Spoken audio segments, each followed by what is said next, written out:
Biz Word'da şekil chizishni ko'rib o'tdik. Biz bu şekil chizish mashg'uloti orqali nurg'un diagramma shakllarni chizib ishlatalaymiz. Endi Word'da ba'zi tayyor shakl qurilmalari oldin ta'minlangan. Bu orqali biz ba'zi grafiklarni nihoyat osonlikla to'ldirib ishlatalaymiz.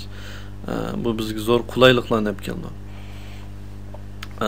Bu Smart Art nomidagi shakllar.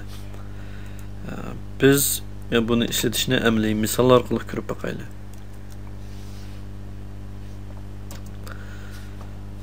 Smart Art qistirish uchun biz qistirish tizimligidan Smart Art degan turni tanlasak bo'ldi.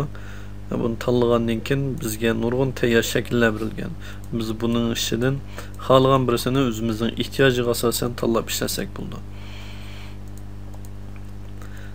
Masalan, biz qatlamliq shakllarning ichidan ma'lum birini tanlaylik.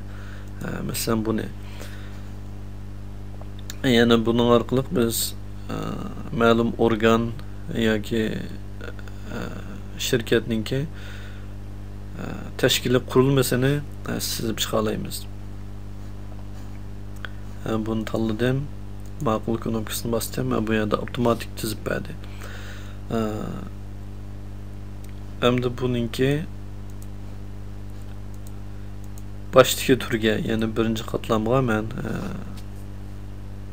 mesela bu bir mektepning tashkiliy qurilmasi olsun. Mektep memuriyeti. Bunu yazay. Bu turni o'chirib o'tay. Mektep memuriyetining ichida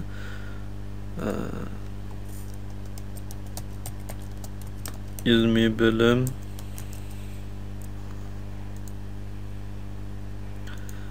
ondan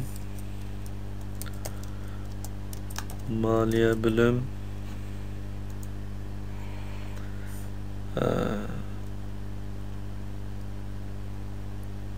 yana birga orqisab ta'minot bölüm deganga o'xshash bir turni qitib qo'yay. Bu shirkatningki umumiy qurilmasi olsun, yana bosh ishxonaning qarmog'ida maktab ma'muriyatida 3 dona bölüm bo'lsin. Endi biz buning ichiga yana tarmoq bölümlarni qo'shaylik. Masalan, ilmiy bölümning ostida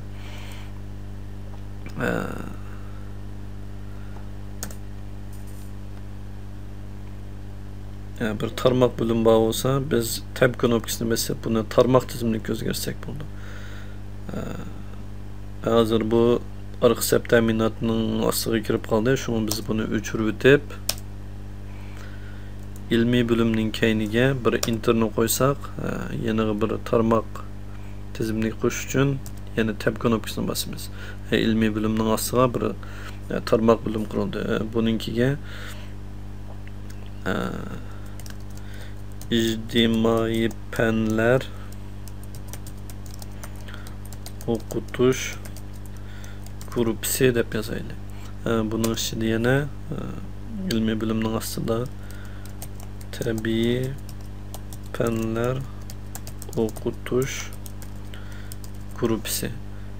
Uningdan boshqa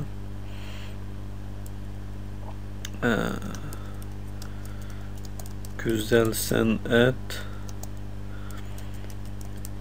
tenterbiye, o'qitish gruppasi degan tur bo'lsin.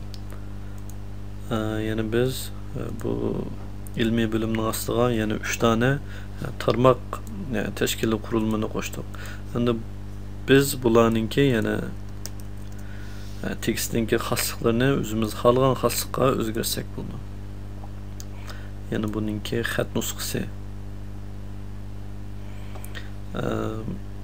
Xatningki cho'ng kichikligi deganga o'xshash. Uningdan boshqa buningki rangini mo xohlagancha o'zgartiramiz. Masalan, biz tayyor uslublarni foydalanaylik. Yani buni ushtiroq unumga kirgizdik. Yoki buningga o'xshash boshqa turlarni tanlab olsakmi bo'ldi.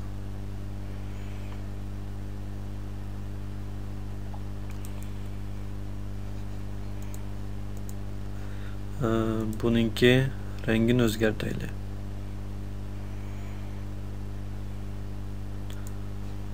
Yani bu xil rengi deganga o'xshash. Yani Smart Art'ta biz xalqan şeklini qısturib, undan keyin təhlab işləsək bunu. Biz bu orqali tez suratda ba'zi qurilma şəkillik grafiklarni chizib mazmunlarni to'ldira olamiz. Tugadi.